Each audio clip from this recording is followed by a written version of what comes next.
प्रिय संस्कृत मित्राणि, नमः संस्कृताय। इस डीजी क्लासेज पर आज एक नया विषय जो एलटी की परीक्षा है, पीजीटी का है, उसमें जो व्याकरण पूछता है वह लघु सिद्धांत कौमुदी के आधार पर पूछता है। और कुछ बच्चों का ये मानना था कि सर जी थोड़ा सा व्याकरण के बारे में भी बताइए। संसाधन की कमी के चलते हम लोग ब्लैक बोर्ड पर जल्दी नहीं आ पाते, लेकिन फिर भी व्यवस्थाएं की गई हैं, टूटी फूटी हैं, इसी रूप में स्वीकार करना पड़ेगा। और ज़्यादा समय न लेते हुए, क्योंकि परीक्षाएं पीजीटी की लगी हुई हैं, उसमें भी लघु सिद्धांत कौमुदी है और एलटी की परीक्षा अभी भविष्य में डेट तो निर्धारित नहीं है, लेकिन फिर भी संभावना है कि कम से कम परीक्षा जब होगी तो 60 दिन का समय हमें अवश्य दिया जाएगा। तो 2 महीना या 2 महीने बाद मान सकते हैं, संभावित है। लेकिन उन सब पहलुओं से हटते हुए आज हम लोग संधि प्रकरण पढ़ेंगे। हमने संज्ञा प्रकरण इसलिए नहीं पढ़ाया कि संज्ञा प्रकरण कभी और पढ़ लेंगे, पहले हम संधि प्रकरण पढ़ लें। दूसरी चीज, यदि आप पहली बार लघु सिद्धांत कौमुदी पढ़ रहे होंगे तो इसमें कुछ हम लोग व्याकरण की शब्दावली बोलेंगे,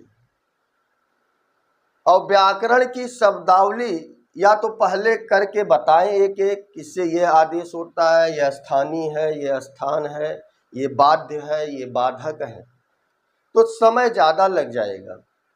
जहाँ जहाँ जो चीज़ें आएंगी उसकी व्याख्या हम वहाँ पर करते जाएंगे। और जो ये संधि प्रकरण हम लोग प्रारंभ कर रहे हैं, शुरुआत में आपको समस्या होगी कुछ शब्दों को लेकर के। शब्द क्या होंगे कि जो हमारी भाषा शैली होगी वो व्याकरणात्मक होगी, क्योंकि आप बाबूराम सक्सेना का नहीं पढ़ रहे, हाई स्कूल इंटर का व्याकरण नहीं पढ़ रहे हैं कि जो है आ के बाद ये अक्षर आएंगे तो उसके स्थान पर ये हो जाएगा। हमको इस तरह से नहीं पढ़ना, ये तो सारी दुनिया पढ़ के आई है। आप लघु सिद्धांत कौमुदी पढ़ रहे हैं, उसमें सूत्र पूछे जाएंगे, सूत्र की शैली क्या होगी, इन सब की चर्चा करते हुए हम लोग चलेंगे। संज्ञा प्रकरण दिया है तो संज्ञा प्रकरण को छोड़ते हुए हम लोग संधि प्रकरण से प्रारंभ करेंगे, और बीच में समय मिलेगा तो संज्ञा प्रकरण का 2 या 3 वीडियो बनेगा, उसमें सारा मटेरियल आपको क्लियर करा दिया जाएगा। अच्छा लगता हो तो लोगों को ज़्यादा से ज़्यादा जोड़िएगा। अब आते हैं कि हम संधि प्रकरण में सबसे पहले कौन सा प्रकरण पढ़ेंगे, तो यहाँ पर केवल हमें अच लिखना है। क्या लिखना है? अच। अच संधि प्रकरण पढ़ेंगे, और यह जो अच संधि प्रकरण होगा यह लघु सिद्धांत कौमुदी के अनुसार होगा। और एक बात और बतानी है, सूत्र की वृत्तियां मिलेंगी आपको। वृत्तियां तो यहां लिखेंगे तो समय बर्बाद जाएगा, उससे अच्छा है वृत्तियां हम आपको नीचे स्क्रीन पर उपलब्ध करा देंगे। यहाँ केवल हम सूत्र की चर्चा करेंगे, कहाँ पर क्या आदेश हो रहा है इसकी चर्चा करेंगे। तो ग्रंथ को प्रारंभ करते हुए, जैसे भट्टो दीक्षित ने सिद्धांत कौमुदी लिखा था, उनके शिष्य वरदराज ने लघु सिद्धांत कौमुदी लिखा। आपको सिद्धांत कौमुदी भी पढ़ना है। सिद्धांत कौमुदी में क्या पढ़ना है? समास, कारक, सिद्धांत कौमुदी के अनुसार पढ़ना है। और जो संधि प्रकरण है यह लघु सिद्धांत कौमुदी के अनुसार पढ़ना है। तो चर्चाएं बहुत हैं, लेकिन उससे पहले कि हम अच संधि प्रकरण प्रारंभ करें, और जब लघु सिद्धांत कौमुदी आप खोलेंगे तो अच संधि प्रकरण में सबसे पहले संधि हमारी है यण संधि। कौन सी संधि है? यण संधि। ध्यान दीजिएगा कि अब हम अपने विषय में प्रवेश कर रहे हैं। क्या लिखा? यण संधि। तो ये इंटर में पढ़ लिए, बीए में पढ़े होंगे, बीए में पढ़ लिए होंगे, बस अंतर यही रहा होगा कि वहाँ घर बैठे पढ़े होंगे या क्लासों में गए होंगे तो शायद चीज़ें समझ में न आई हो लोक सिद्धांत कौमुदी के अनुसार। लेकिन यहाँ हम लोग यण संधि पढ़ेंगे, लेकिन उससे पहले जैसे पाणिनि ने ग्रंथ को प्रारंभ करने से पहले मंगलाचरण किया था कि न त्वां सरस्वतीं देवीं शोद्धां गौड़ां करोम्यहम्, मैं सरस्वती देवी का नमस्कार करता हूँ, नमन करता हूँ। किसके लिए? शुद्धाम गुण्याम करोम्यहम्, हमारे अंदर गुणों को शुद्ध कीजिए। पाणिनीय प्रवेशाय, जो पाणिनि ने अष्टाध्यायी लिखा है उस ग्रंथ में प्रवेश करने के लिए लघु सिद्धांत कौमुदी, मैं लघु सिद्धांत कौमुदी में प्रवेश कर रहा हूँ। पाणिनीय प्रवेशाय, मैं पाणिनि के अष्टाध्यायी को समझने के लिए, पाणिनि के अष्टाध्यायी को कैसे पढ़ा जाए। जब पाणिनि का अष्टाध्यायी खोलोगे ना, चीजें समझ में ही नहीं आएंगी, क्योंकि उसके लिए आपको लोक सिद्धांत कौमुदी पढ़ना पड़ेगा, अच्छे गुरुवर के पास बैठना पड़ेगा कि ये सूत्र का क्या अर्थ है, सपादी क्या है, त्रिपादी क्या है। लेकिन सपादी भी बताएंगे, त्रिपादी भी बताएंगे, परिभाषा सूत्र भी बताएंगे, नियम सूत्र बताएंगे, संज्ञा सूत्र बताएंगे, सारी चर्चा करेंगे। बस वीडियो को आप देखिए। आज यण संधि शुरुआत करेंगे और समाप्त भी करेंगे। इसमें 8 या 9 सूत्र हैं, उसी 8-9 सूत्र को बताते बताते यण संधि आपकी समाप्त हो जाएगी। यण संधि का सूत्र आपको मालूम होगा, सूत्र है इको यणच, इको यणच, ये सूत्र है। बोलेगा अस्मिन सूत्रे कति पदे, कितने पद है, तो यह भी प्रश्न बनता है। तो इसमें 3 पद हैं। कौन कौन से हैं? एक है इकह, एक क्या है? इकह। दूसरा है यण और तीसरा है अचि। समझते चलिएगा। सूत्र संख्या यहां हम नहीं डाल रहे हैं, इसको किताब में दिया है, किताब है हमारे पास। 6:1-77 छठे अध्याय के पहले पाद का 77वां सूत्र है। क्लियर हो गया? यहां पर लिख देते हैं 6:1-77। थोड़ा ध्यान दीजिएगा, छठे अध्याय के पहले पाद का 77वां सूत्र है और इको यणच सूत्र है। 3 पद पाए जाते हैं, इकह यण अच। क्लियर हो गया? पूछेगा इस सूत्र में कितने पद हैं? 3 पद हैं, इकह यण अच। ध्यान दीजिएगा, इकह में षष्ठी विभक्ति लगी है। अभी पूरा भूमिका बना रहे हैं, यहाँ पर प्रथमा है और यहाँ पर सप्तमी विभक्ति है। समझ में आ गया? ये षष्ठ्यंत पद है, ये प्रथमांत है और ये सप्तयंत पद है। अब ध्यान देना, इको यणच की वृत्ति दी गई है, इस किताब में दी गई है। यदि आप किताब पूछेंगे तो ये लोक सिद्धांत कौमुदी है और ये डॉक्टर राममुनि पांडे ने इसको लिखा है। तो आप के पास यदि उपलब्ध हो तो मंगा सकते हैं, या दुकान पर जाइएगा, ये पूछेंगे, इसी तरह से आती है। तो ये हमारे पास तो बहुत पुरानी है, हो सकता है इसका कवर पेज बदल दिया गया हो, रंग बदल दिया गया हो। इलाहाबाद प्रकाशन है, माने प्रयागराज प्रकाशन है, प्रज्ञा प्रकाशन है जो प्रयागराज में है। डॉक्टर राममुनि पांडे, उन्होंने लोक सिद्धांत कौमुदी अपने शब्दों में लिखा है। अब इसकी एक वृत्ति है। वृत्ति क्या है? आपके नीचे यहाँ पर दिखाई पड़ेगा, हम पढ़ देते हैं क्योंकि सारी वृत्ति लिखेंगे ब्लैक बोर्ड भर जाएगा, हमें आपको समझाना है। तो यहाँ वृत्ति लिखा, इकह स्थाने यण स्यादच परे संहिता विषय। इकह स्थाने माने इक के स्थान पर लिखा है, इकह स्थाने यण स्यादच, यण स्यात माने यण होवे, इक के स्थान पर यण होवे, इकह स्थाने यण स्यादच, और आगे लिख दिया अच परे। तो अच माने स्वर, अच माने क्या हो गया? स्वर। कि इक के स्थान पर यण होवे अच परे रहते। अब बोले कैसे? बोले संहिता के विषय में। किसके विषय में? बोले संहिता के विषय में। समझ में आ गया? अब यहां पर उन्होंने एक उदाहरण भी दे दिया। उदाहरण दिया है सुधी उपास्य। बहुत अच्छा उदाहरण लिखा इन्होंने, सुधी और प्लस उपास्य।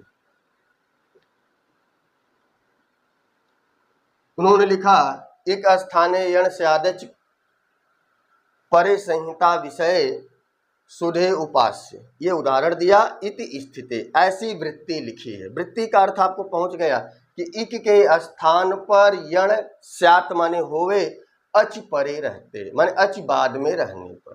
क्लियर हो गया? तो अब यहां देखना, इक में प्रत्यय है, इक में ई उ री आते हैं। अच प्रत्यय है, अच में संपूर्ण स्वर आते हैं, अ ई उ री ए ऐ ओ औ। क्लियर हो गया? इक स्थाने यण से आदच, वृत्ति याद होनी चाहिए। इक के स्थान पर होगा, ना कि अच के स्थान पे होगा। इसीलिए ध्यान दीजिएगा, इक स्थाने, इक के स्थान में यण आदेश होगा, अच परे रहते माने कोई भी स्वर पर में हो। बात पहुंच गई। लेकिन यहां समस्या हुई, इस सुधी के इधर ई है और आगे ऊ है।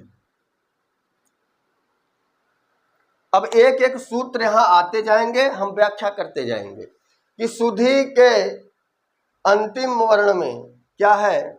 ई है और आगे ऊ है। संधि का नियम बैठ गया कि इक है, पूर्व पद में क्या है? इक है, ई आया है, और उसके बाद क्या है? परवर्ण में ऊ है। तो इक स्थाने माने इक के स्थाने पर यण होवे कब? बोले जब बाद में कोई स्वर हो। तो यह संधि के नियम से यह शब्द ठीक बैठा, ई के बाद ऊ आया। अब होगा क्या? तो यहां पर सबसे पहले संधि का नियम है परः सन्निकर्ष संहिता से इसकी संहिता संज्ञा होगी। इसकी क्या होगी? संहिता संज्ञा होगी। अभी हम पूरा एक तरफ से साफ करके फिर लिखेंगे, बस केवल समझिए कि परः सन्निकर्ष संहिता। जैसे आपको हम यदि कहें कि चाय बनानी है, हमने दूध ले लिया, चाय पत्ती ले ली, चीनी ले लिया और गैस ले लिया, मान लो आग ले लिया, तो क्या ये लेने से चाय बन जाएगी? नहीं। उसी तरह परः सन्निकर्ष संहिता यह संधि कराता है कि वर्णों की अत्यंत समीपता के कारण ही संधि होती है। बात समझ में आ गई? जब तक ये आपस में नहीं मिलेंगे तब तक चाय बनने वाली नहीं है। दूध अलग है, चाय पत्ती अलग है, चीनी अलग है और आग अलग है। जब ये आपस में मिलेंगे, आप आग पे रखेंगे तब चाय बनेगी। उसी तरह यह है कि जब यह वर्ण मिलेंगे, तो वर्ण मिलने का मतलब क्या? वह किस सूत्र से मिलेंगे? इसकी संहिता संज्ञा करनी पड़ेगी। देखो, लघु सिद्धांत कॉमेडी पढ़ रहे हो तो हर चीज की संज्ञा होगी, लोप करना होगा, संज्ञा होगी। तो परः सन्निकर्ष संहिता से इसकी संहिता संज्ञा हुई। जब संहिता संज्ञा हुई तो तब ये दोनों लोग मिलने लगे। बात समझ में आ गई कि इक स्थाने यण से आदच, अर्थात ई को एड़ची में परः संहिता संहिता से इस शब्द की संहिता संज्ञा हुई। ई और ऊ आपस में मिलने लगे और जब मिलेंगे तो परिवर्तन होगा। संहिताएं जब भी होंगे, संधियां जब भी होंगे, वहां पर परिवर्तन होता है। तभी दूसरे सूत्र की स्थिति आ गई कि आखिर संहिता करे कहां? यहां भी हर जगह क्या है भाई? सु के ऊ में भी क्या है? इक है। समस्या यहां समझिएगा कि इक में क्या आता है? ई ऊ री और ली। तो सु में भी ऊ दिखाई पड़ रहा है, तो संहिता हम यहां करें संधि कि धा में जो ई दिखाई पड़ रहा है, संहिता वहां करें कि आगे जो ऊ दिखाई पड़ रहा है संहिता वहां करें। ये प्रश्न उठा, तब एक सूत्र की प्रवृत्ति हुई, सूत्र आया, और वह सूत्र था क्योंकि संहिता कहाँ कहाँ होनी चाहिए, तो संहितेक पदे नित्या नित्या धातु उपसर्गयो, संहिता एक पद में, धातु में, उपसर्ग में और समास में नित्य होनी चाहिए, और वाक्य में संहिता जरूरी नहीं। हम बोल रहे हैं, हम संधि करें या ना करें ये हमारे ऊपर निर्भर है, लेकिन संधि कहाँ जरूरी है, नित्य है, बोले एक पद में, जैसे ये एक पद में, उसके बाद धातु में, उपसर्ग में और समास में संधि निश्चित है। अगर संधि कार्य हो रहे हैं आपको संधि करना पड़ेगा, ये संहिता हो गई। अब उसके बाद आ जाइए, यहां बताया, फिर एक सूत्र आया, तस्मिन् निर्दिष्टे पूर्वस्य, फिर सूत्र लिख रहे हैं, सूत्र है तस्मिन्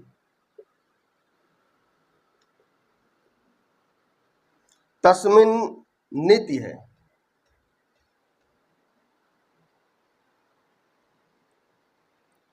तस्मिन्निति निर्दिष्टे, तस्मिन्निति निर्दिष्टे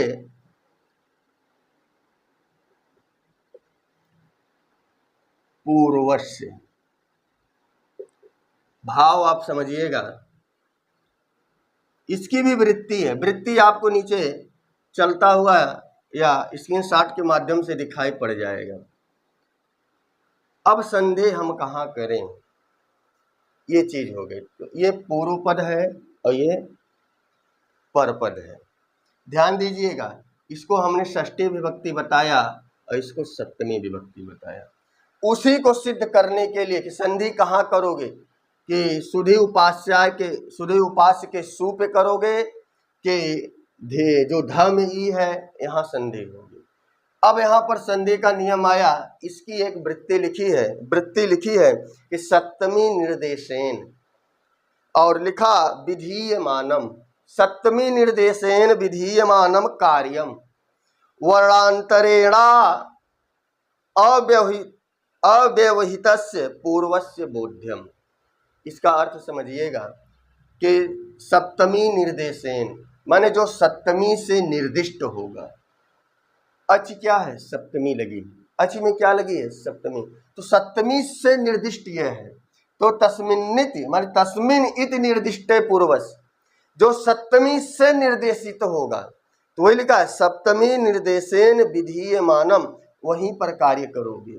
लेकिन आगे बोला कि वर्णांतरे, वर्णों के बीच में अव्यवहितस्य, कोई व्यवधान न, कोई व्यवधान न हो। अब इसको थोड़ा समझिएगा, इसको थोड़ा और विस्तृत लिखते हैं, सूत्र को अभी फिर दोबारा हम व्याख्या कर देंगे और आप नोट कर सकते हैं। देखो इधर स लिखा है, आगे ऊ है, स में ऊ लिखा, फिर उसके बाद ध है, ध में हमने बड़ी की मात्रा लगा दी, उसके बाद आगे ऊ है, और उसके बाद प है, प में आ लगा है, और आगे स है, और फिर आगे य है, फिर अ है। ये शब्द इतने वर्णों से मिलकर बना है। हमने कहा ना संज्ञा प्रकरण इसलिए नहीं पढ़ा है, पहले इसको आप समझिए। संज्ञा प्रकरण में कुछ है नहीं, हर चीज संज्ञाएं कराएंगे, उसकी जहां उपयोगिता होगी तो हम संज्ञा प्रकरण वहां पढ़ा डालेंगे। अब देखना सप्तमी से निर्दिष्ट जो होगा वहां विधीय कार्य होगा, विधान होगा। लेकिन लिखा कि सप्तमी से निर्दिष्ट क्या है, अचि है, तो ये आया सप्तमी से निर्दिष्ट क्या है, उपास्य का उकार है। क्लियर हो गया। और बताया यहाँ पर विधीयमानम कार्यम वर्णांतरेण, लेकिन जो कार्य होगा, जहां संधि कार्य किया जाएगा, उन वर्ण अंतरेण माने वर्णों के बीच में, इन दोनों वर्णों के बीच में, ध्यान दीजिएगा, इन दोनों वर्णों के बीच में व्यवधान न हो। अव्यवहितस्य माने हो गया कोई किसी अन्य वर्ण का व्यवधान न हो। और उसके बाद लिखा है पूर्वस्य बोध्यम, समझिएगा संधि कार्य कहाँ होगा, यण कहाँ आदेश होगा, यह सूत्र बताता है कि सप्तमी से जो निर्दिष्ट होगा और उससे निर्दिष्ट पूर्वस्य बोधम, जो उसके पूर्व वर्ण होगा, तो सप्तमी से निर्दिष्ट पूर्व वर्ण है ई। क्लियर हो गया? यही तो यहाँ पर आधा है। ये सप्तमी से निर्देशित है, अच लिखा है, ध्यान दीजिएगा, सूत्र में इसीलिए लगाया जाता है। जो षष्ट्यंत पद होते हैं वो हमेशा पूर्व पद होते हैं, जो सप्तयंत पद होते हैं वो हमेशा पर पद होते हैं। ये सब आपको जानना पड़ेगा। हमने इसीलिए कहा कि पहले वीडियो में थोड़ा आपको परेशानी होगी, लेकिन जब इसकी 2-4 शब्दों की सिद्धि प्रक्रिया करा देंगे इस तरह से, आपको आसानी हो जाएगी। आज अच जान लिए कि नहीं जान लिए, सप्तयंत पद जान लिए कि नहीं जान लिए, ये सूत्र का अर्थ जान रहे कि नहीं जान रहे, कि सप्तमी से जो निर्देशित होगा, जिसको निर्देश दिया जाएगा, उसके पूर्व में काम होगा। तो सप्तमी से निर्देशित यह पद था पूरा, और उसके पूर्व में है ई, यहां पर कार्य होगा, यण यहां आदेश होगा। लेकिन उसमें बीच में लिखा कि कार्यम वर्णांतरेण अव्यवहितस्य, कि जो कार्य होगा लेकिन उन दोनों वर्णों के बीच में, माने सप्तमी और षष्ठी वर्णों के बीच में, सप्तयंत पद और षष्ठयंत पद के बीच में किसी अन्य वर्ण का व्यवधान न हो। बात समझ में आ गई? तो इन दोनों के बीच में कोई वर्ण का व्यवधान नहीं। हमने कहा सु के ऊ में क्यों नहीं हुआ, कारण इसलिए नहीं हुआ कि यहाँ ध का व्यवधान है। समझ में आ गया? अगर इसको सप्तमी मानते तो ध का व्यवधान आ रहा है, लेकिन यहाँ पर व्यवधान नहीं आ रहा है। तो संधि कार्य कहाँ होगा? बोले पूर्व में होगा। इससे जो सप्तमी से निर्दिष्ट होगा, सप्तमी निर्दिष्ट लिखा हुआ है, सप्तमी निर्देशेन विधीयमानम कार्यम, कार्य होगा, विधान होगा, लेकिन वर्णांतरेण अव्यवहितस्, वर्णों के बीच में किसी अन्य वर्ण का व्यवधान ना हो, और वह कार्य जो होगा, लिखा है पूर्वस्य बोधम, सप्तमी से निर्दिष्ट जो होगा उसके पूर्व माने पहले होगा। तो पूर्व क्या है? पहले ई है, अर्थात इस ई के स्थान पर यण आदेश होगा। बात समझ में आ गई? अब उसके बाद जब यहां पर यण क्लियर हो गया कि ई के स्थान पर यण आदेश होगा, तो यहां पर यण 4 हैं। प्रत्याहार आपको बनाना आता होगा, हम उम्मीद करते हैं। पहली बार होगा तो प्रत्याहार बनाना बता देंगे, नहीं तो वीडियो बहुत पड़ी होंगी, दूसरों का देख लेना। तो यण में क्या है वरट के यह से प्रारंभ करोगे, लड़ के ड़ तक जाओगे तो य व र ल, ये 4 वर्ण आदेश होने लगे। ई के स्थान पर 4 वर्ण आ गए, स्थानीय 1 है और आदेश 4 है। आदेश समझ गए? जो वर्ण आएगा, जो स्थानीय के स्थान पर बैठेगा। बात समझ में आ गई? तो एक सूत्र फिर आया, पाणिनि जी ने लिखा स्थानेऽन्तरतम, स्थाने अंतरतम।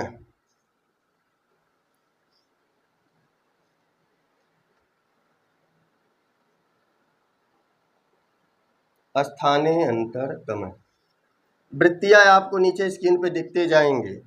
यह सूत्र संख्या 1150 है, पहले अध्याय के पहले पाद का 50वां सूत्र है। यहाँ लिखा, इसकी एक वृत्ति है, प्रसंगे सति, प्रसंगे सति सदृशतम आदेश स्यात्। जब प्रसंग चल रहा हो, जो प्रासंगिक हो, जो उचित हो, वही आदेश हो। ध्यान दीजिएगा, प्रसंगे सति सदृशतम, जो सबसे सादृश्य हो वही वर्ण आदेश होगा।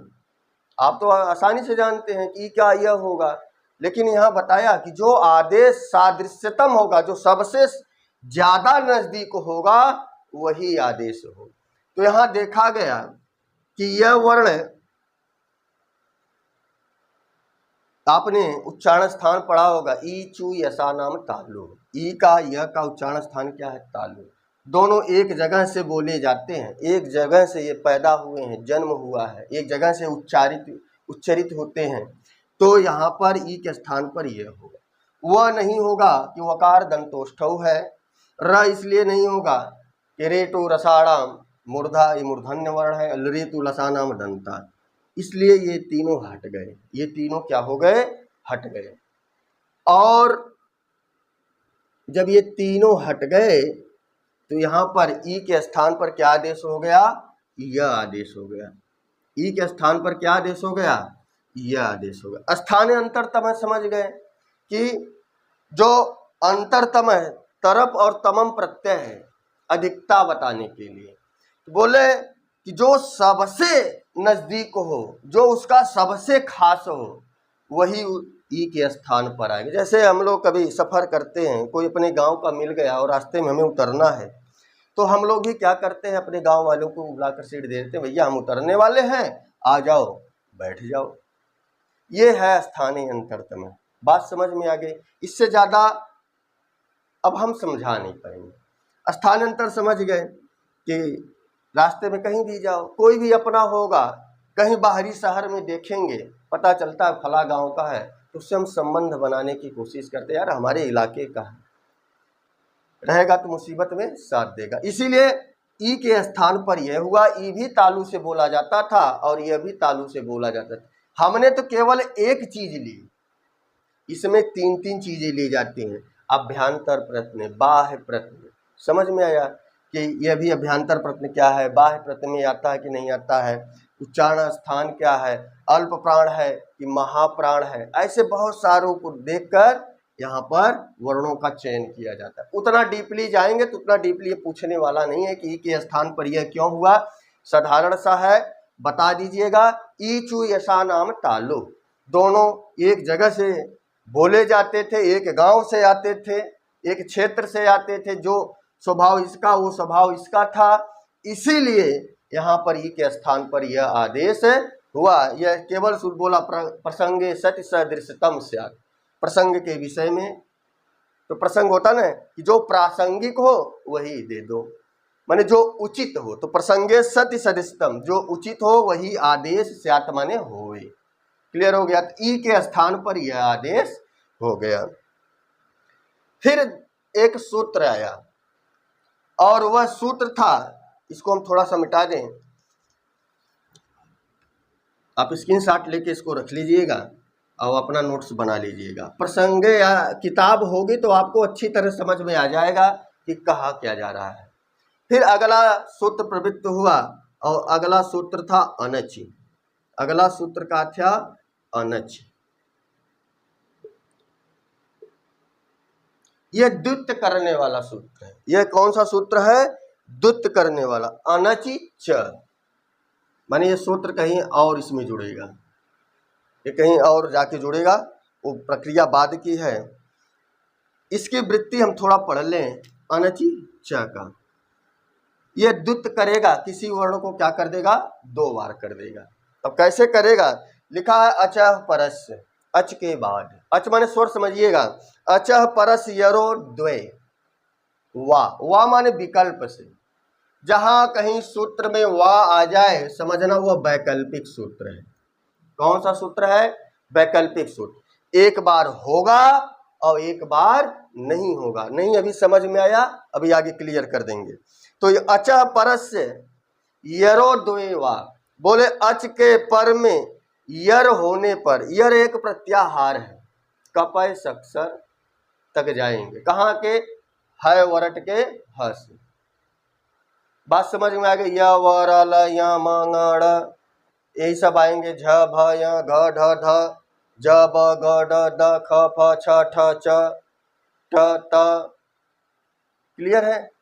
क प, उसके बाद स श स, ये यर प्रत्याहार में। बोले अच के बाद यर प्रत्याहार के वर्ण आने पर, अच के बाद यर प्रत्याहार के वर्ण आने पर क्या हो जाएगा?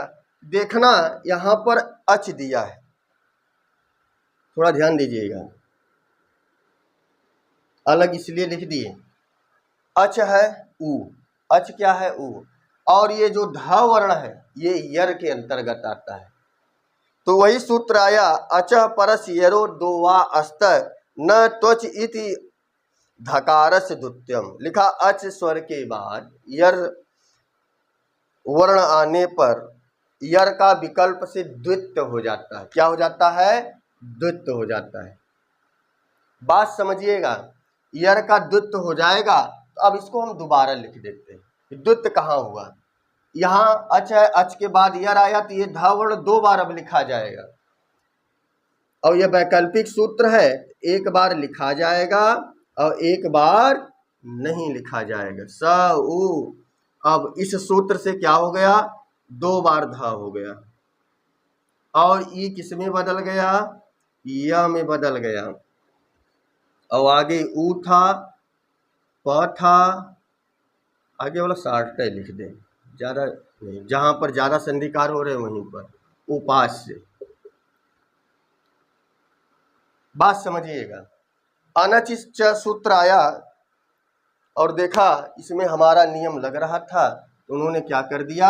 यहाँ पर आकर इस ध को द्वित्व कर दिया। नियम क्या था अच पर कि अच के बाद यदि यर प्रत्याहार के वर्ण आएंगे तो यर प्रत्याहार में ध वर्ण आता था, यह अच था इसलिए ध का क्या हो गया? द्वित्व हो गया।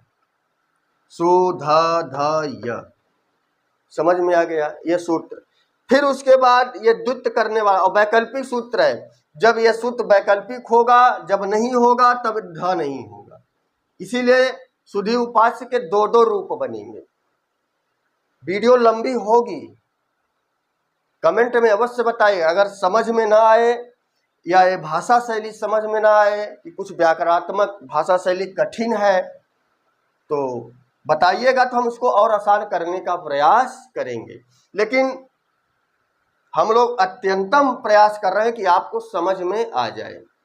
हमारे वीडियो में चकाचौंध नहीं होगी। साधारण हमने कहा ना कि किसी बच्चे ने रिक्वेस्ट किया तो हमने वीडियो बनाए। कई दिन से कुछ लोग रिक्वेस्ट कर रहे थे, सर जी थोड़ा व्याकरण पढ़ा दो। अब आइएगा, जब द्वित्व हो गया, एक पक्ष में द्वित्व होगा, एक पक्ष वैकल्पिक सूत्र। विकल्प माने हो भी सकता है, नहीं भी हो सकता है, ये तुम्हारे ऊपर है। जब विकल्प से होगा तो इस तरह रूप बनेगा, जब विकल्प से नहीं होगा एक ध हट जाएगा। दोनों रूप सिद्धि प्रक्रिया करेंगे अभी।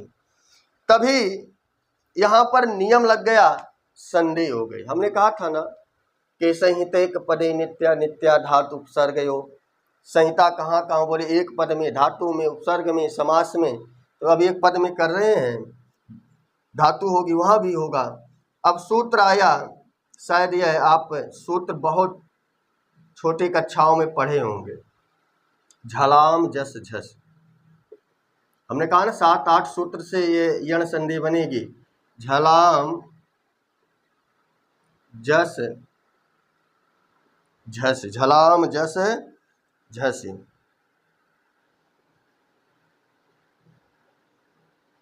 हमको पढ़े ही लगभग 6-7 साल हो गए, आवाज फिर पढ़ रहे हैं, इसलिए थोड़ी सी विस्मृति रहती है।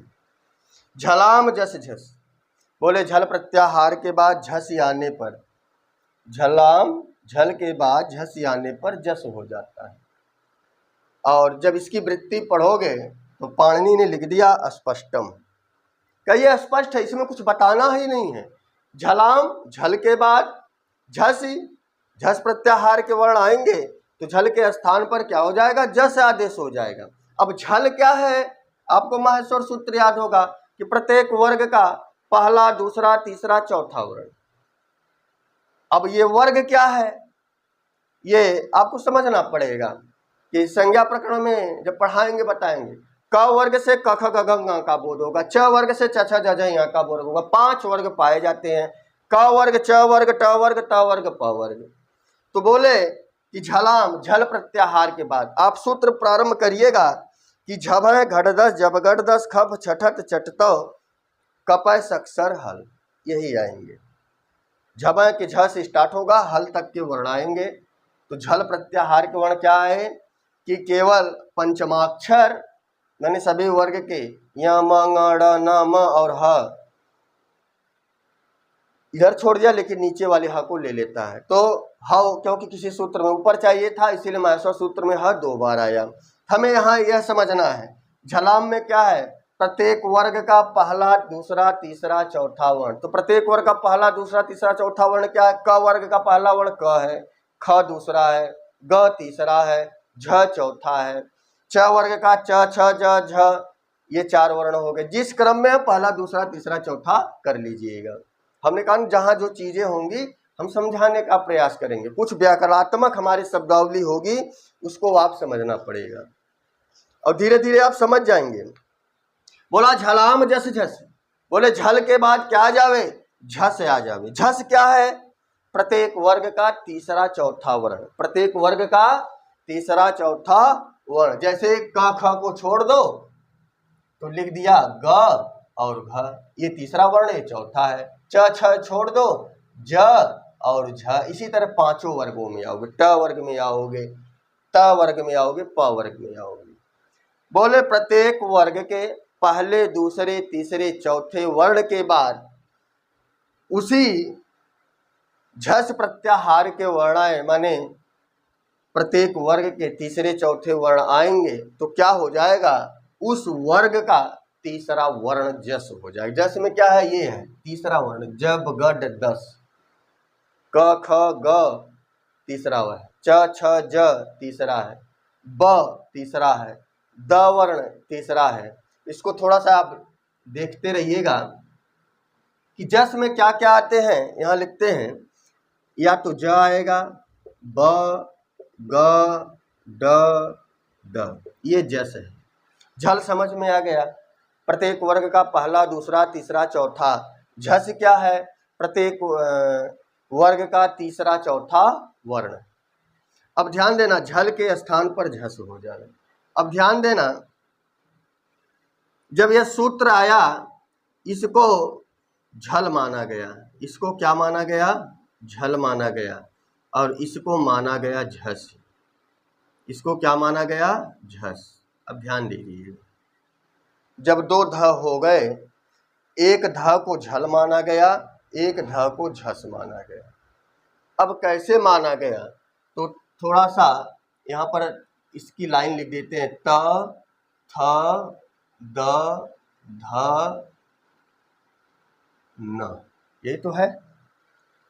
सूत्र क्या कहता है कि झल के बाद झस आने पर, झल प्रत्याहार में क्या आते हैं? प्रत्येक वर्ग का पहला, दूसरा, तीसरा, चौथा। तो ये ध वर्ण क्या है?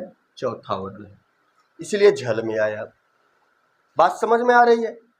कमेंट में अवश्य लिखिएगा कि समझ में आ रहा है कि नहीं आ रहा है, हम और क्या सुधार कर सकते हैं। हमारी जितनी व्यवस्था थी हम अपनी व्यवस्था से पढ़ा रहे हैं। अच्छा आपको लगे तो देखिएगा, न लगे तो मत देखिएगा। आगे आइए, फिर लिखा है झस। झस में क्या? प्रत्येक वर्ग का तीसरा चौथा वर्ण आता है। तीसरा वर्ण है ये, चौथा वर्ण है ये, इसीलिए एक ध को झल माना गया और एक ध को झस माना गया। और संधि यह क्या कहती है कि झल के बाद झस आने पर जस हो जाता है। ये तो व्याकरणात्मक है। और सरल शब्दों में कहें कि प्रत्येक वर्ग के पहले, दूसरे, तीसरे, चौथे वर्ण के बाद जो है क्या आवे? प्रत्येक वर्ग का तीसरा चौथा वर्ण आए तो उस वर्ग का तीसरा वर्ण हो जाता है। किस वर्ग का? जिस वर्ग का वर्ण है। देखना आदेश कहाँ होगा, फिर वही नियम लग जाएगा यहाँ पर। कौन सा? तस्मिन निर्दिष्टे पूर्वस, कि सप्तमी से जो निर्दिष्ट होगा उसके पूर्व में काम होगा। तो ये झसी सप्तमी है और यहाँ झलाम षष्ठी।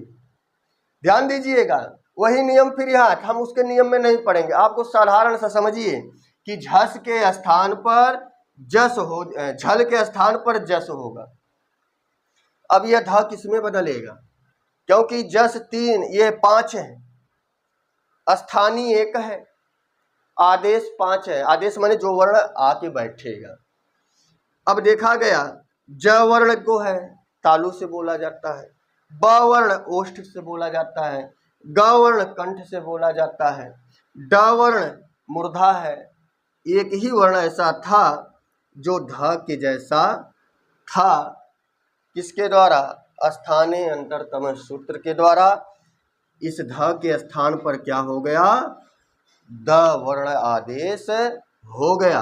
और जब द वर्ण आदेश हो गया, इस सूत्र को मिटा दें तो बनेगा क्या? तो यहां पर बन जाएगा स, डायरेक्ट सु लिखो, सु ध। अब ये ध किस में बदल गया? द में बदल गया। उसके बाद ध, य और आगे था उपास।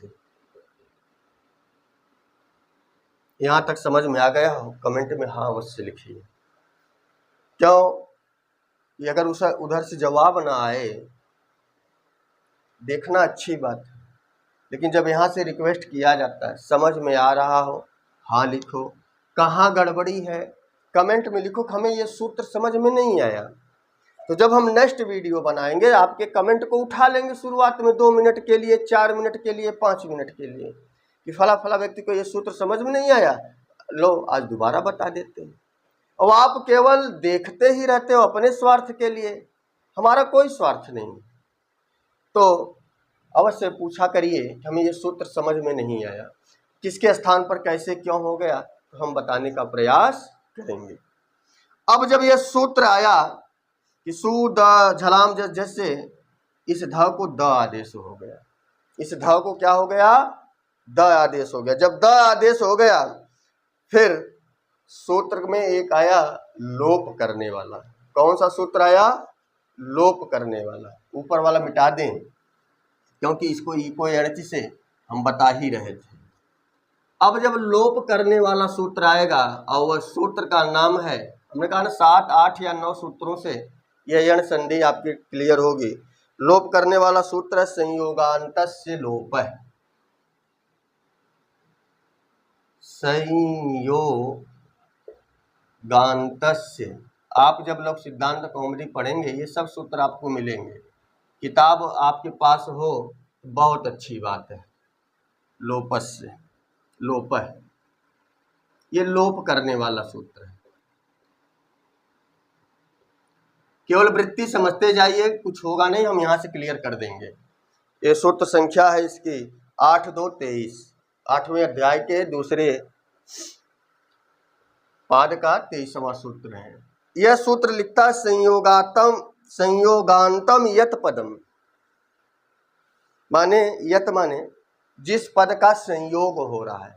संयोग क्यों होगा? क्योंकि जब वर्ण अच से हीन होंगे तो वो आपस में मिलेंगे। संयोगांतस्य लोप है, जिसका संयोग हो रहा है उनका लोप हो जाए। यहाँ यही लिखा है संयोगांतम यत पदस तदंतस्य लोपस्य, जिसका आप संयोग करना चाहते, वर्णों को मिलाकर अब लिखना चाहते हैं, तो उसका क्या हो जाए? लोप हो जाए। तो जो बिना स्वर के हैं वही आपस में मिलते हैं, इतना ध्यान रखिएगा। य ध द ये मिलेंगे तो इन तीनों का लोप होने लगा। द ध ध य का क्या होने लगा? लोप होने लगा। इसका लोप ना हो तो फिर रोकने वाला सूत्र आया अलो अंतस्य। सूत्र क्या आया? अलो अंतस्य। संयोगांतस्य लोप समझ में आ गया कि जिसका संयोग हो रहा है। संयोग किसका हो रहा है? तो बोले द ध य का, इसका संयोग हो रहा था, इनको आपस में मिलना था। परस सन्निकर्ष संहिता समझ में आ गया, जो बताए थे कि अब ये आपस में जब मिलेंगे वर्ण तो संयोग संज्ञा होगी, और जब संयोग संज्ञा होगी तो बोले उनका लोप हो जावे। तस् माने उसका, किसका? बोले जो संयोगांत है, जिनका संयोग हुआ है, तो संयोगात से क्या हो जावे? लोप हो जावे। संयोग हो रहा है इसलिए इनका लोप कर दो। लोप कर दो माने यहाँ से हट जाएं, समाप्त तो हो जाएं। लोप का मतलब नहीं कि दोबारा ना आए, अदर्शनम लोपन, ये सूत्र आपको संज्ञा में पढ़ाएंगे। तो संयोगांत से लोप है, बस इतना किया कि इस द ध का लोप होने लगा। लेकिन तबे दूसरा सूत्र आया अलोअंतस्य। फिर एक सूत्र आया अलो तस्य, समझिएगा। अलह अंतस्य, अंतस्य माने अंतिम, अंत माने क्या? अंत्य है, क्षमता। यहाँ पर गलत लिख दिया, वही कहें ना। अलो अलोन्त्यस्य ये लिखा है, क्लियर हो गया। अनत्य माने होता है अंतिम, अनत्य माने क्या होता है? अंतिम। अलो में जो अंतिम अल है, अलो में जो अंतिम अल माने होता है कि अयुण से स्टार्ट करेंगे और हल के ल तक जाएंगे, तो अलो में जो अंतिम अल है, अलो अनत्यस्य, लोप किसका होवे? लोप तो हो रहा था लेकिन ये आके रोक दिया है। यह सूत्र क्या किया? आके रोक दिया। ये 1-1-5 पहले अध्याय के पहले पाठ का 5वां सूत्र है। अलह अंतस्य, अलह यहाँ पर विसर्ग का वो हुआ और यहाँ पर पूर्व रूप संधि हो गई। धीरे धीरे पढ़ेंगे तो समझ में, इसके बाद पूर्व रूप ही पढ़ाया जाएगा अच्छ संधि। तो अलो अंतस्य क्या करता है? अलो में जो अंतिम अल हो, यहाँ पर 3 अल थे, द ध य, और इनमें से जो अंतिम अल होगा, अंतिम अल यह था। समझ में आ गया? अल माने संपूर्ण स्वर व्यंजन। तो अलह अंतस्य, जो अंतिम अल होगा केवल उसका लोप होगा, पूरे का लोप नहीं किया। संयोगांतस्य सूत्र आया, यह पूरे का लोप करने लगा था, लेकिन जो अलो अंतस्य सूत्र आया यह कहता है केवल अंतिम अल का क्या होगा? लोप होगा।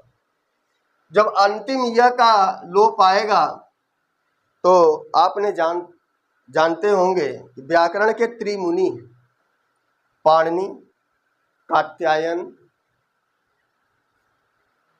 और एक है, देखो विस्मृति हो गई। तो आप थोड़ा समझिए, जो वार्तिककार हैं ये सूत्रकार हैं, पाणिनि सूत्रकार हैं। तभी हमारे बीच में कात्यायन जी ने पाणिनि जी के ग्रंथों को पढ़ा, उन्होंने कहा नहीं, यह का लोप कर दोगे तो समस्या हो जाएगी। तो उन्होंने तुरंत एक वार्तिक लिखा। क्या लिखा? वार्तिक। वार्तिक क्या लिखा? तो उन्होंने लिखा यणः प्रतिषेधो वाच्य। यह वार्तिक तुरंत आया। यह कात्यायन ने लिखा यणः प्रतिषेधो वाच्य। थोड़ा ध्यान दीजिएगा इसमें कि यण का प्रतिषेध हो कहना चाहिए, ठीक है ना? वाच्य माने कहना चाहिए। तो यण में क्या आते हैं? य व र ल। बोले जहां जहां पर सप्तमी से निर्दिष्ट इक को यण आदेश होगा वहीं पर यण का प्रतिषेध होगा, हर जगह या का नहीं होगा। ध्यान दीजिएगा, सूत्र को जब डीपली पढ़ेंगे इसका अर्थ यही होगा, नहीं क्या कहीं और यह आ गया तो आपने लोप जो है इससे रोक लिया, लोप वहां हो जाएगा, लेकिन यहाँ प्रतिषेध कर दिया। क्या? कि इस यह का अब लोप ना हो। जब इसका लोप नहीं होगा तो यह रह गया। यह क्या रह गया? यह रह गया। कात्यायन महोदय आते हैं। सूत्रकार कौन थे? पाणिनि। पाणिनि ने लिखा अलोवंतस्य, अंतिम अल का लोप होगा, तो द ध का लोप ना होकर केवल य का होने लगा। तब यह सूत्र अलोवंतस्य नहीं, पूरे का नहीं होगा, केवल अब य का होगा। तो कात्यायन का नहीं, इनको लोप करने की क्या आवश्यकता है? उन्होंने तुरंत एक वार्तिक लिख दी, यण प्रतिषेधो वाच्य, कि जो इन नियमों के द्वारा यण आदेश होगा। किन नियमों के द्वारा? षष्ठी से निर्दिष्ट जो होगा, इक के स्थान पर जो यण आदेश होगा, केवल उन्हीं जगह यण का प्रतिषेध होगा, बाकी जगह यण का प्रतिषेध नहीं होगा। तो यण प्रतिषेधो वाच्य से यण का भी लोप रुक गया।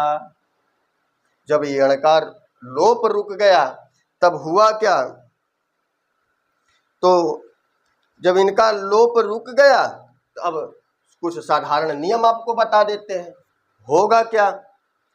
जब यण का प्रतिषेध रुक गया, अब यहाँ पर हम संधि कार्य कर देंगे। जब संधि कार्य करेंगे हम यहाँ के शब्दों को यहाँ जोड़ देते हैं। एक सूत्र है, थोड़ा सा उसको भी चर्चा कर लें। अचहीनम परेण संयोजम। अब पता नहीं आप लोगों ने सुना है कि नहीं सुना है। जो अच से हीन है, ये सब क्या है? अच से हीन है, इनके पास स्वर नहीं है। अचहीनम परेण संयोजम, जो अच से हीन होते हैं वह आगे वाले वर्णों में मिल जाते हैं, वह आगे वाले वर्णों में मिल जाते हैं। बात समझ में आ गई? तो अच हीनम परेण संयोजम, अच से हीन वर्ण परेण, पर वर्ण में संयोजम माने मिला देना चाहिए। अब मिलाते हैं। पहले क्या, उपास्य, पहला क्या लिखा है, उपास्य, ये बाद वाला पद है। पहले यह को मिलाओगे तो क्या बन जाएगा, युपास्य। क्या बनेगा, युपास्य। भाव समझते रहिएगा। उसके बाद ध आएगा, आगे कोई स्वर नहीं था इसीलिए क्या हो गया, ये हो गया, समझिएगा। द आया, यहाँ पर द हो गया, और उसके बाद सु था, क्या बन गया, सुदुध्योपास बन गया। यही सिद्धि प्रक्रिया है, ये सिद्ध हो गया रूप। कितने सूत्र आए उसकी हम एक अभी शॉर्ट रूप में आपको बता देंगे। इसीलिए कहते हैं ना वीडियो अंत में देखो, क्वालिटी ना देखो कि लाइट नहीं है, स्मार्ट बोर्ड नहीं है। स्मार्ट बोर्ड होगा भी नहीं, हमारे पास उतना खर्च करने के लिए पैसे ही नहीं है। तो शुद्धोपास बन गया। इसको दूसरे प्रकार के शब्दों में भी लिख सकते हैं, सो, और आगे लिखा है द शुद्धोपास। बात समझ में आ गई, इस प्रकार से लिख सकते हैं, चाहे ऊपर की तरफ से लिख लो चाहे नीचे, शुद्धोपास। ये तो एक रूप बना। हमने बीच में कहा था, इसलिए सूत्र को नहीं मिटा रहे थे कि हमें कुछ चीजें और बतानी क्या थी कि जब यह सूत्र आया, और यह सूत्र वैकल्पिक था, हमने पहले कहा था कि जब यह सूत्र आया आप अनचित सूत्र से विकल्प कर भी सकते हो और नहीं भी कर सकते, मतलब दो ऑप्शन थे, करना आपके ऊपर था। जब विकल्प से नहीं करोगे तो ये चीज नहीं लगेगी। कौन सी, इस धा का द्वित्व नहीं होगा, इस धा का क्या होगा, द्वित्व नहीं होगा। बात समझ में, जब इस धा का द्वित्व नहीं होगा तो क्या बन गया, स उ धा य उपास्य बन गया। अब तो दिक्कत नहीं है। जब यह संधि बन गई तो तब झलाम जस झस भी नहीं लगेगा। जब जलाम जस झस नहीं लगेगा तो यहाँ पर द वर्ण आदेश भी नहीं होगा, यहाँ पर द वर्ण आदेश भी नहीं होगा। क्या बना, सु ध य उपास्य। बाकी नियम वही लग जाएंगे। संयोगांत से लोप करेंगे तो इस ध या का लोप होने लगेगा, और तभी अलो अंत से आएगा कि अलह में जो अंतिम अल है उसका लोप हो, यह का लोप होगा, तभी कात्यायन जी का यण प्रतिषेधो वाच्य आ जाएगा, वाच्य है आ जाएगा, यह कहेगा यण का प्रतिषेध हो जाए, यह और अल का लोप ना हो। तो जब लोप नहीं होगा तो यह क्या बन जाएगा, सु ध्यो, भैया क्या हो गया, यू में मिल गया, ऊ में मिल गया। हमने कहा ना अछीनम परेण संयोजम, ये सूत्र है, संज्ञा करता है, संयोग संज्ञा। तो जो अच से हीन होगा वह पर वर्ण में मिलेगा, पर माने आगे वाले वर्ण में मिलता है। अच से हीन है, यू बन गया, ध आधा था ऊ हो गया, और बन गया पास से। जब विकल्प, जब अनचित सूत्र लगेगा विकल्प में, जब विकल्प होगा, जब विकल्प नहीं होगा तो शुद्धोपास, और विकल्प जब होगा तो शुद्धोपास। ये दो रूप बनेंगे। और इसी तरह वह का उदाहरण होगा, मध्योर आदि शब्द, धात्रंश होगा, नायक आदि होगा, लेकिन उसकी चर्चा हम अगले वीडियो में करेंगे। लेकिन ये समझ लिए, अब इसको हम एक शॉर्ट रूप में दिखाते हैं। तो थोड़ा ब्लैक बोर्ड को साफ कर लें, सूत्र आपकी स्क्रीन पे दिखाई पड़ेगा, हम केवल व्याख्या करते चले जाएंगे। अगर आपके पास किताब होगी तो आप उसको उस किताब से पढ़ते रहिएगा। तो सबसे पहले हम सुधी धन उपास्य लिखेंगे और सूत्र की एक एक करके व्याख्या हम करते चले जाएंगे, क्योंकि अभी आपको समास पढ़ना है, कारक पढ़ना, वो भी सिद्धांत कौमुदी भट्टो जी दीक्षित वाला। समय मिलेगा अवश्य पढ़ाएंगे, गारंटी नहीं लेते, लेकिन जितना पढ़ाएंगे ठोस पढ़ा देंगे। अच्छा लगे लोगों को ज़्यादा से ज़्यादा जोड़िए कि ताकि हमारा भी उद्धार हो और आपका भी उद्धार होता रहे। हमारी इच्छा है कि आप हमें देखें, हमारी वीडियो को लोग देखें, और आपकी इच्छा है हमें कहीं से नॉलेज मिल जाए। हम इधर से नॉलेज दे रहे हैं, आप अपना काम करिए, लाइक करिए, शेयर करिए, लोगों तक पहुंचाइए। ऐसा नहीं हाई स्कूल वाले बच्चों को भेज दो, जिसको आवश्यकता हो, जो तुम्हारा जानता हो कि एलटी का वो भी पेपर दे रहा है, आपका सब्जेक्ट लिया, उसके पास भेजो। अब आइएगा, एक तरफ लिखते हैं सुधी। अब केवल हम सूत्र पढ़ते जाएंगे, आपको समझ में आ जाएगा, इसीलिए एक एक करके पहले व्याख्या की। सुधे उपास्य ये शब्द लिया तो यहाँ पर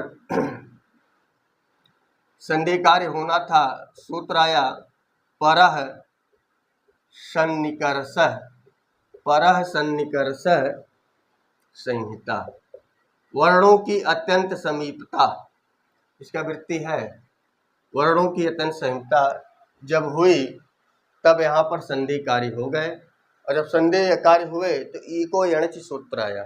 इको यणच सूत्र आया तो वह कहा कि एक स्थाने यण स्यादचि परे संहितायाम विषय सुधी उपास्य, ऐसा आपको वृत्ति मिलेगी। एक स्थाने यण स्यादच, इक के स्थान पर यण आदेश हो जाए तो इको यणच सूत्र में जो इकह शब्द है, जो इकह शब्द है, इको यणच, जब इको यणच सूत्र आया, इधर ई था और इधर ऊ था, तो इको में क्या था, इकह था, यण था। हमने कहा था ना शॉर्ट फॉर्म में भी, शॉर्टकट में भी बताइए, शॉर्टकट नहीं है, आपने अगर उसका विस्तृत रूप पढ़ लिया है, 15, 20, 40 मिनट अगर वीडियो देख लिया है, तब ये चीज़ें आपको समझ में आ जाएंगी। ई के ऊ के, तो ई को यण के सूत्र के द्वारा कि इक के स्थान पर यण होवे, बोले कब, अच परे रहते, जब इक के स्थान पर यण होवे, अच परे रहते, पूरे संधि के नियम बन गए। इक में ई ऊ रे रे ये वर्ण आए, और वो आगे अच स्वर ऊ था, तो इक में षष्ठे थे, इधर प्रथमान था, इधर सप्तमी थी। तब इस सूत्र आया तस्मिन् निर्दिष्टे कि यण हम कहाँ करें, यहाँ करें कि यहाँ करें। क्लियर हो गया ना भाई। ई और ऊ दोनों क्या है, इक में आते हैं भाई। इक में ई ऊ री री, जितनी बार आप इसको देखेंगे उतनी बार आपको चीजें समझ में। ई भी जो है इक में आता है, यह ऊ भी इक में आता है। समस्या हो गई कि किस इक के स्थान पे करें, यही तो इसकी खूबसूरती है। तभी सूत्र आया तस्मिन् निर्दिष्टे, तस्मिन्नेते निर्दिष्टे पूर्वस्य, सप्तमी से निर्दिष्ट, सप्तमी निर्देशेन विधीयमानम कार्यम वर्णांतरेण अव्यवहितस्य पूर्वस्य बोधम, ऐसी वृत्ति आपको मिलेगी। वृत्ति हमें याद लगभग रहती है। तो सप्तमी से जो निर्दिष्ट होगा, सप्तमी कौन था, अचित है, सप्तमी से निर्दिष्ट जो होगा उसके पूर्व में कार्य होगा, अर्थात इस ई के स्थान पे होगा। दोनों इक थे, यही इसलिए दुविधा होगी, इसलिए सूत्र को बनाना पड़ा पाणिनि को। तो इस इक के स्थान पर होगा, लेकिन कहा कि विधीयमानम कार्यम, विधि कार्य होगा, पूर्व वर्ण में होगा, लेकिन कंडीशन रखा उन वर्णों के बीच में किसी अन्य वर्ण का व्यवधान न हो। इन दोनों वर्णों के बीच में कोई अन्य वर्ण नहीं थे, इसीलिए इस ई के स्थान पर यण आदेश होगा। और यण में हमें फिर 3 सूत्र मिले, तो आ गया स्थानीय अंतरतम, स्थानीय अंतरतम, यह सूत्र आया। कहा कि प्रसंगे सति स्थाने, प्रसंगे सति सदृशतम स्यात्, प्रसंग के विषय में कि जो प्रसंग चल रहा है उसका जो सबसे सदृशतम हो, जो खासम खास हो। तो यह वर्ण में देखा गया कि यही वर्ण ऐसा था जो जहाँ से ई बोला जाता था वहाँ से यह वर्ण भी बोला जाता था, इसीलिए इस ई के स्थान पर क्या आदेश हो गया, यह आदेश हो गया। कौन सा वर्ण आदेश हो गया? यह वर्ण आदेश हो गया। और आगे उपास्य था, और इधर ध लिख दो और इधर सु लिख दो। यही तो है, यही नियम था। जब यह आ गया ध को यह हो गया, फिर तुरंत एक सूत्र आया अनचि। देखो दोबारा इसलिए व्याख्या कर रहे हैं ताकि आपको आसानी हो समझने में, कि अगर वहाँ कुछ छूट गया हो तो यहाँ उसको क्लियर कर लिया जाए, या जो हमारे बताने में चीज़ें ऊपर छूटी होंगी पीछे तो यहाँ हो सकता है याद आ जाए बताने। यह द्वित्व करने वाला सूत्र है। यह द्वित्व करने वाला सूत्र बताया कि अच परे यरह यरो द्वय, कि अच के बाद यदि यर प्रत्याहार के वर्ण आएंगे तो उस यर का द्वित्व हो जाए। तो स में जो ऊ दिखाई पड़ रहा था, स में जो ऊ दिखाई पड़ रहा था, ऊ के बाद था द, यह अच था और यह यर प्रत्याहार के अंतर्गत आता था। अब ये मत पूछना यर में क्या आता है, तो इस ध का क्या हो जाएगा? द्वित्व हो जाएगा। और जब द्वित्व होगा तो यह ध क्या होगा? 2 बार लिख दिया जाएगा। ध ध और यह और आगे उपास। यह अनचिच सूत्र द्वारा, और यह वैकल्पिक सूत्र है इसलिए वा लिखा है। विकल्प के और भी कारण होंगे, कहीं कहीं और भी शब्द आएंगे, जहां आएंगे हम उसकी चर्चा करेंगे। उस वीडियो के शुरुआत में ही बता दिया।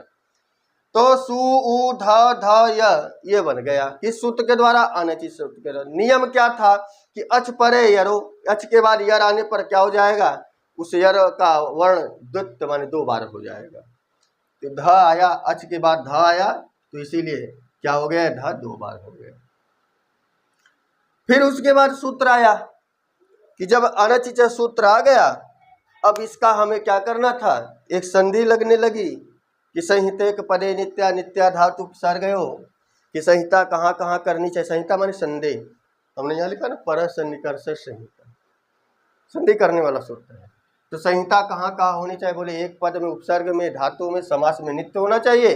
और हम जो बोलते हैं उस बोलने वाले वाक्य में संधि करें या ना करें ये वक्ता के ऊपर है। वाक्य तु विपक्षा, ऐसा करके वह श्लोक है। तो यहाँ झलाम जस झस लग गया। कौन सा सूत्र आया? झलाम जस झस। यह सूत्र कहता है कि झल प्रत्याहार के बाद झस प्रत्याहार के वर्ण आएंगे तो झल के स्थान पर जस आदेश हो जाएगा। थोड़ा सोचिएगा, विचार करिएगा। झल में क्या आता है? प्रत्येक वर्ग का पहला, दूसरा, तीसरा, चौथा वर्ण। झस में क्या आता है? प्रत्येक वर्ग का तीसरा और चौथा वर्ण।